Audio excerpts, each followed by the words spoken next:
તો જામનગરમાં કોલેરાના રોગચાળો વકર્યો છે ત્યારે કોર્પોરેશનના આરોગ્ય વિભાગ નક્કર કામગીરી કરતું ન હોવાના કોંગ્રેસ દ્વારા આક્ષેપ કરવામાં આવ્યા છે।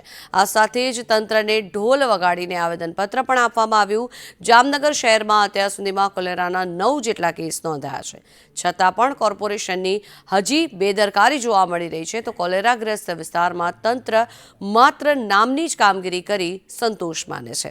આ વિસ્તારમાં યોગ્ય રીતે સફાઈનો પણ અભાવ હોવાનો આક્ષેપ કરવામાં આવી રહ્યો છે। તો બીજી તરફ મનપાએ પણ વિપક્ષના દાવાને ફગાવ્યા છે। જામનગર શહેરની જે ભૌગોલિક પરિસ્થિતિ અત્યારે જો તો કોલેરા રોગમાં જામનગરની જનતા પીડાઈ રહી છે। ખાસ કરીને જે સ્લમ વિસ્તાર છે, દરેડ હોય, નવાગામ ઘેડ હોય, બેડી હોય, ખોજાના નાકુ હોય, ધરાનગર હોય, આવા વિસ્તારમાં ભયભીત કોલેરાગ્રસ્ત એરિયા પણ જાહેર કર્યા છે નોડલ ઓફિસરે, પણ માત્ર ને માત્ર કામગીરી કાગળ ઉપર થતી હોય।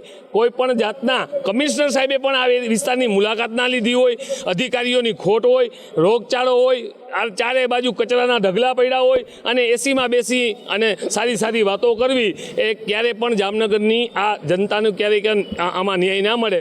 જામનગર શહેરમાં કોલેરાના કેસીસ બાબતમાં આજરોજ આવેદનપત્ર આપવામાં આવ્યું છે, પરંતુ તે પહેલાંની જ વાત કરું તો છેલ્લા 1.5 મહિનાથી આપણા શહેરમાં લગભગ 8 કેસ નીકળેલા છે, જે અલગ અલગ વિસ્તારના છે, કોઈ એક જ ચોક્કસ વિસ્તારના નથી અને એ બધા અલગ અલગ કેસ અલગ અલગ વિસ્તારના છે, કોઈ એક ફેમિલીના કે એક લત્તાના નથી।